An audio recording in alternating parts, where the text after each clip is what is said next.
Song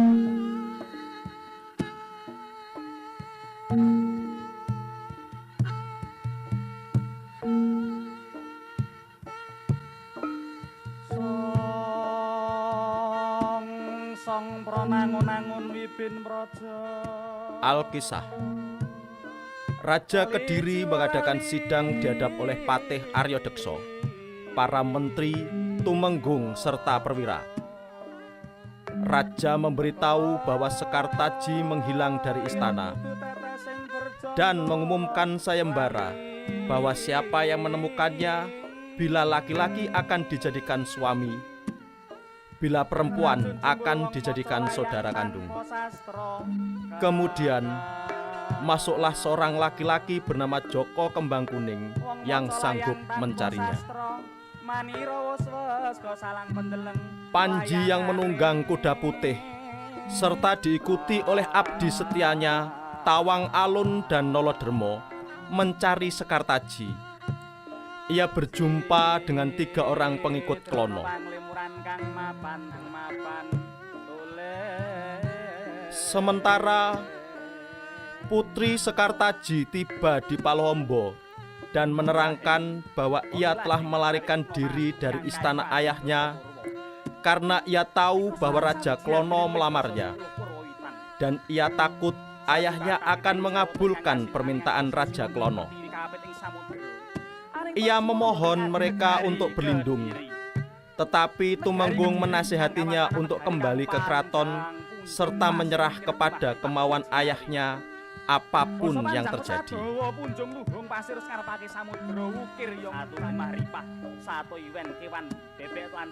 Karena Sekartaji tidak mau menuruti nasihatnya, Kolomisani setuju untuk memperbolehkannya tinggal sementara di rumahnya. Kemudian Sekartaji pergi ke sebuah pasar besar di Palombo. Pangeran Panji dan kedua abdinya juga tiba di sana. Tawang Alun memainkan tamborin, dan ketika Sekartaji mendengar suara itu, ia memalingkan mukanya untuk mencari asal suara. Ia mengenali Panji dan dengan cepat memalingkan diri serta bersembunyi di belakang sulur-sulur pohon beringin. Akan tetapi, ia tidak cukup cepat sehingga Panji melihatnya. Dengan mempertimbangkan tujuannya tercapai, Panji dengan tenang meninggalkan pasar serta berjalan menuju rumah pamannya yang bernama Kyai Demang Kuning.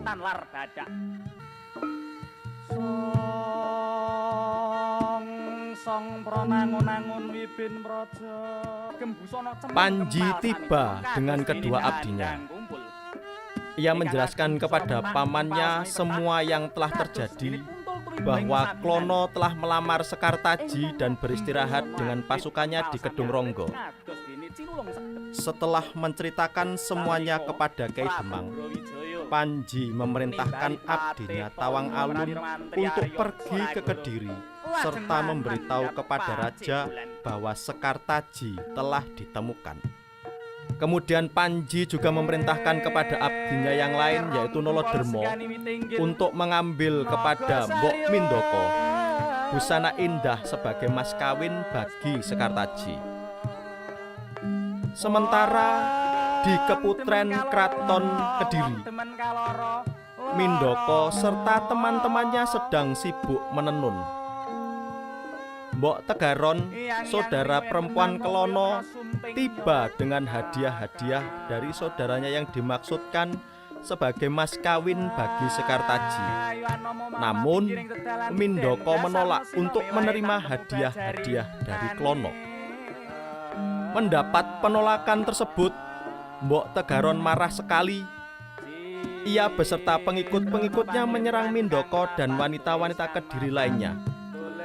Dalam perkelahiannya, para wanita menggunakan alat-alat rumah tangga sebagai senjata dan perisai. Tegaron terluka dan ia beserta rombongannya melarikan diri ke tempat peristirahatan Klono di Kedung Ronggo.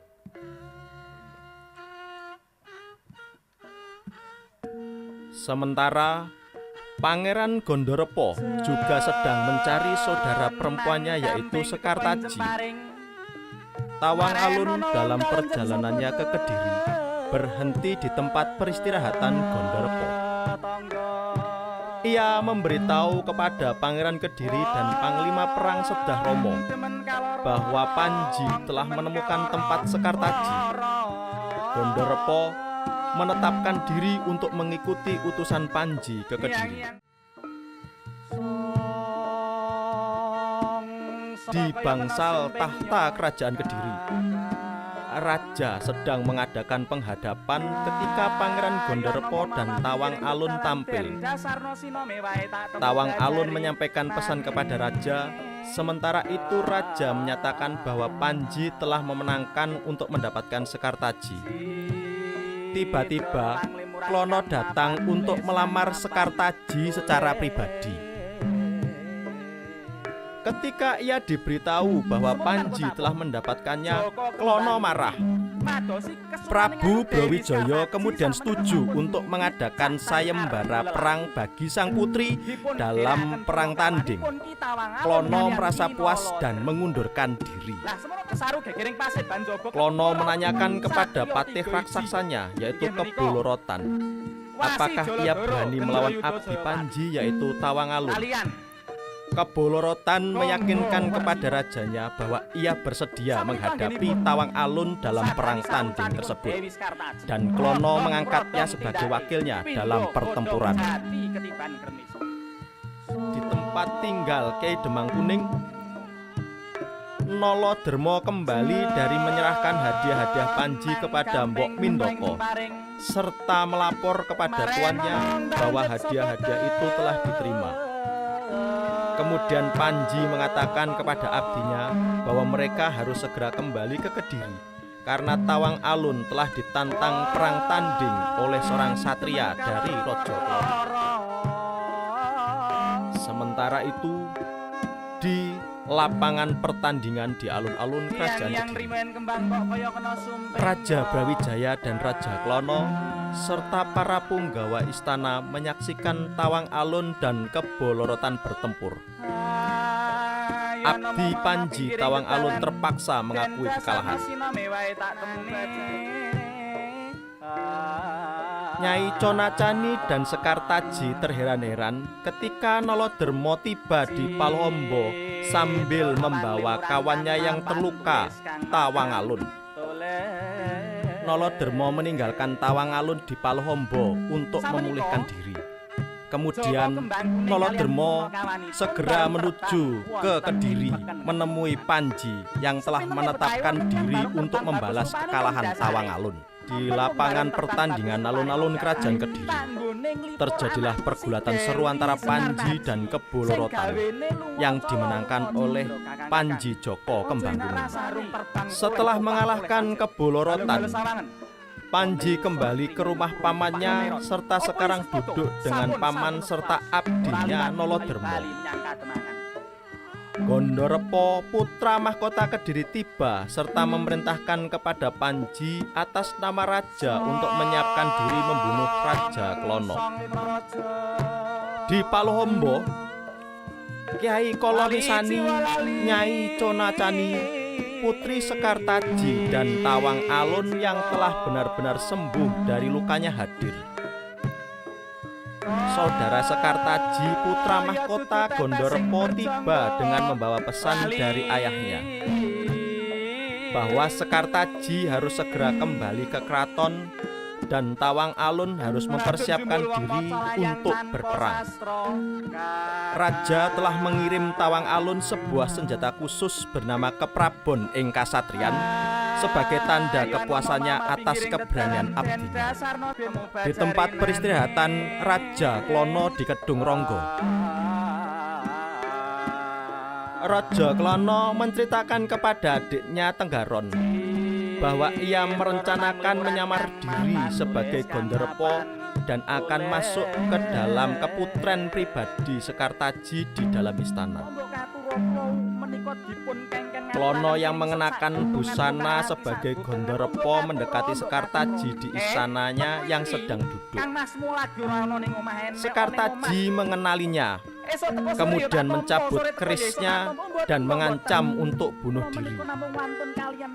Sementara Gondorepo yang asli mengetahui bahwa ada penyelundup yang masuk ke Keputren, sehingga membuat Klono mengundurkan diri dengan rasa malu dan marah. Pasukan Klono dan Kediri terlibat dalam pertempuran seru. Klono sendiri terbunuh oleh Tawang Alun dengan senjata pemberian Gondorepo. Di peristirahatan Klono di Keputren, Gondorepo, Tawang Alun dan Nolodermo masuk untuk memboyong para putri sebagai putri boyongan. Selanjutnya, Gondorepo yang diikuti oleh Tawang Alun, Nolodermo dan Kyai Demang Kuning membawa para putri boyongan tersebut kepada Panji di bangsal tahta Kraton Kediri. Panji yang mengawal para putri boyongan tersebut selanjutnya menyerahkan para putri boyongan kepada Prabu Brawijaya. Prabu Brawijaya memerintahkan persiapan-persiapan bagi pernikahan Pangeran Panji dan Putri Sekartaji. Akhirnya, Pangeran Panji Joko Kembang Kuning dinikahkan dengan Putri Sekartaji. Pangeran Panji Joko Kembang Kuning dan Dewi Sekartaji duduk di atas tikar saling berhadap-hadapan, dihadiri para kerabat serta abdi, serta dihibur oleh para penari.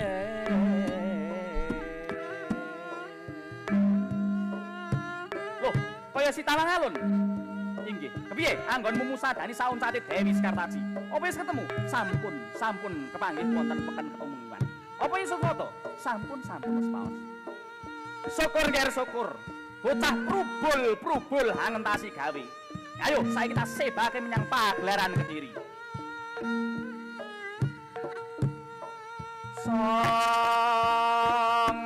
Song pranangun-angun wibin mraja. Lali jiwa lali jiwa. Kaya si Tawang Alun. Inggih, piye anggonmu musadani sauncate Dewi Sekartaji? Apa wis ketemu? Sampun kepanggih wonten peken ketemuan. Apa iso foto? Sampun wis paos. Syukur nger syukur. Bocah prubul